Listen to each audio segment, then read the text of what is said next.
Hello friends, welcome back to our channel. I am Poonam Chaudhary और आज के इस वीडियो में हम जानने वाले हैं इम्प्लांटेशन के बारे में। तो the implantation is the attachment of blastula और ब्लास्टोसिस्ट टू द एंडोडर्म और endometrium after 6 to 7 days of fertilisation. जैसे ही फर्टिलाइजेशन होता है, फर्टिलाइजेशन के बाद जाइगोट का फॉर्मेशन होता है। जाइगोट फिर माइटोटिकली डिवीजन स्टार्ट करता है जिसे हम क्लीवेज कहते हैं, और उसके बाद वो एक स्ट्रक्चर बनाता है जिसे हम कहते हैं ब्लास्टोसिस्ट और ब्लास्टुला। और ये blastula after the hatching of zona pellucida, उसके बाद ये एंडोडर्म और एंडोमेट्रियम में जाकर अटैच्ड हो जाता है। इस प्रोसेस को हम इम्प्लांटेशन कहते हैं। तो let's move on to the video. तो जैसे कि आप यहाँ पर देख रहे हैं, this is the fallopian tube, और जो आपके फर्टिलाइजेशन का प्रोसेस होता है वो यहीं पर होता है, जिससे कहते हैं हम एम्प्यूला। इस एम्प्यूला के पास फर्टिलाइजेशन होता है, देन वहां पर वो जाइगोट क्लीवेज स्टार्ट करता है। ये स्ट्रक्चर बनाता है जिसे हम कहते हैं ब्लास्टोसिस्ट। ब्लास्टोसिस्ट के अंदर एक ICM means inner cell mass होता है, सेल का एक मास इकट्ठा हो जाता है। देन एक आउटर लेयर होता है जिसे हम कहते हैं ट्रोफोब्लास्ट। और ये आफ्टर द जोना हैचिंग, जैसे ही जोना पैलुसिडा ब्रेक होता है और डिसअपियर होता है, उसके बाद ये स्टार्ट करता है moving towards the endoderm. Okay, लेकिन ये मूव कैसे करता है? क्योंकि ये जो यूट्रस के एंडोडर्म है और एंडोमेट्रियम है, ये इसके अंदर कुछ यूट्राइन ग्लैंड्स प्रेजेंट होते हैं, और वो ग्लैंड्स सिक्रीट करते हैं uterine milk. Okay, uterine milk produce करते हैं, सिक्रीट करते हैं, जिसके अंदर अमीनो एसिड्स और प्रोटीन होते हैं, और वो इसे केमिकली सिग्नल प्रोवाइड करते हैं, जिससे कि ये ब्लास्टोसिस्ट ट्रैवल करके यहाँ पहुंचता है और वो एंडोमेट्रियम के पास आता है, और यहाँ आकर इस एंडोमेट्रियम के अंदर एम्बेडेड हो जाता है। तो ये इम्प्लांटेशन का प्रोसेस कहते हैं हम इसे। ये ब्लास्टोसिस्ट जो है इस एंडोडर्म के अंदर या एंडोमेट्रियम के अंदर आकर इम्प्लांट हो जाता है, मीन्स उसके साथ अटैच्ड हो जाता है। और जैसे ही ये अटैच्ड होता है, तो ये जो आपका ट्रोफोब्लास्ट वाला पोर्शन होता है, जो ट्रोफोब्लास्ट वाला एरिया होता है, ये बेस में होता है, ये बेस की तरफ होता है, मीन्स वो एंडोडर्म में अटैच होता है। और फिर ये जो आपका यूट्रस का एंडोडर्म का जो ऊपर का लेयर होता है, उसके सेल्स डिवाइड करते हैं और एक कवर बनाते हैं जो कि पूरे के पूरे ब्लास्टोसिस्ट को ऊपर से कवर कर लेते हैं। तो ये जो आपका एंडोडर्म होता है, ये इस ब्लास्टोसिस्ट को ऊपर से पूरा कवर कर लेते हैं। मीन्स अगर ये ब्लास्टोसिस्ट है तो एंडोमेट्रियम का ये लेयर उसको ऊपर से पूरा का पूरा कवर कर लेता है। ओके, तो इस प्रोसेस को हम क्या कहते हैं? इम्प्लांटेशन। इम्प्लांटेशन यहाँ पर हो गया। जैसे ही इम्प्लांटेशन का प्रोसेस कंप्लीट होता है, इस एंडोमेट्रियम का नाम एंडोमेट्रियम से चेंज होकर डेसिडुआ हो जाता है। ओके, ये अब इसे हम क्या कहेंगे? डेसिडुआ। अब इसके अलग अलग पार्ट है इस डेसिडुआ के। जिस जगह पर ये देखिए, ये जो बेस है, इस बेस के पास जो इस ट्रोफोब्लास्ट का इस ब्लास्टोसिस्ट का जो अटैचमेंट हुआ है, इस वाले पोर्शन को हम क्या कहते हैं? डेसिडुआ बेसिलिस। ओके, इसको हम बोलेंगे डेसिडुआ बेसिलिस,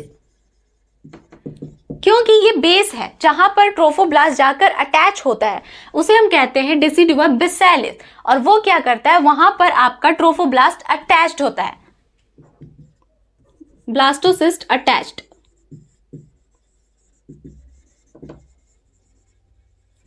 ओके, अब ये जो पार्ट है उसका, जिसने ब्लास्टोसिस्ट को ऊपर से कवर करके रखा हुआ है, जिसने ब्लास्टोसिस्ट को ऊपर से कवर करके रखा हुआ है, इस वाले पोर्शन को हम क्या कहेंगे? Decidua capsularis. Capsularis okay, covers the blastocyst, covers the blastocyst. उसके बाद ये जो उसके अगल बगल का जो पोर्शन है, जो कि आपके ब्लास्टोसिस्ट के कांटेक्ट में नहीं होता, उस वाले पोर्शन को हम कहते हैं decidua parietalis. Not in contact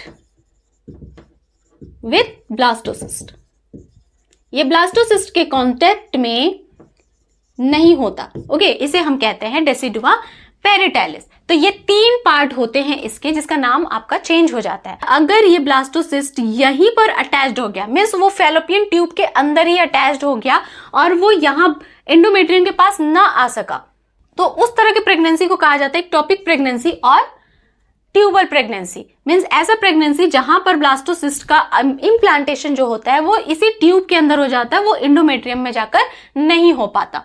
okay, after the implantation जो ये ट्रोफोब्लास्ट होते हैं, ये जो ट्रोफोब्लास्ट है वो एक हार्मोन रिलीज करता है जिसे हम कहते हैं HCG। ओके, उसे क्या कहते हैं हम? HCG कहते हैं, human chorionic gonadotrophin hormone. Okay, HCG human chorionic gonadotrophin hormone. इसका क्या फंक्शन होता है?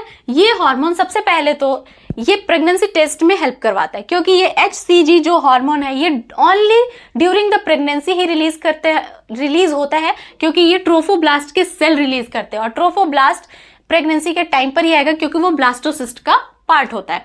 तो वो सबसे पहले प्रेगनेंसी को टेस्ट करने में हेल्प करता है थ्रू द ग्रेविडेक्स टेस्ट, जो कि एक यूरिन टेस्ट होता है।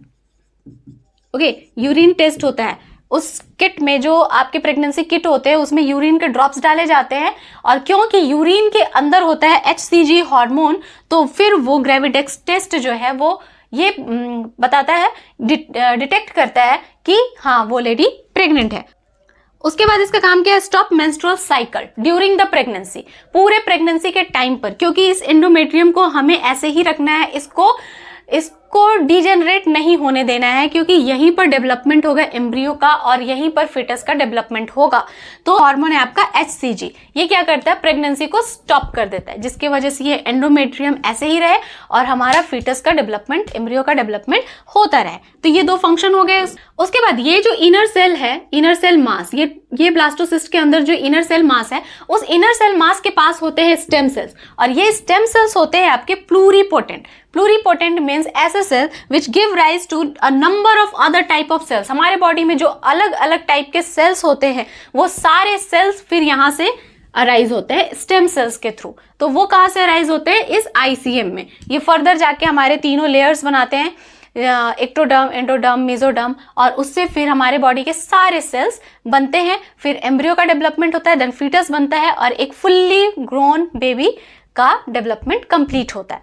तो इस तरह से ये हमारा इम्प्लांटेशन का टॉपिक कंप्लीट होता है। आई होप कि ये लेक्चर आपको पसंद आया हो। अगर ये वीडियो आपको अच्छा लगा then hit the like button and do subscribe my channel. मिलते हैं नेक्स्ट वीडियो में, तब तक के लिए bye bye and take care.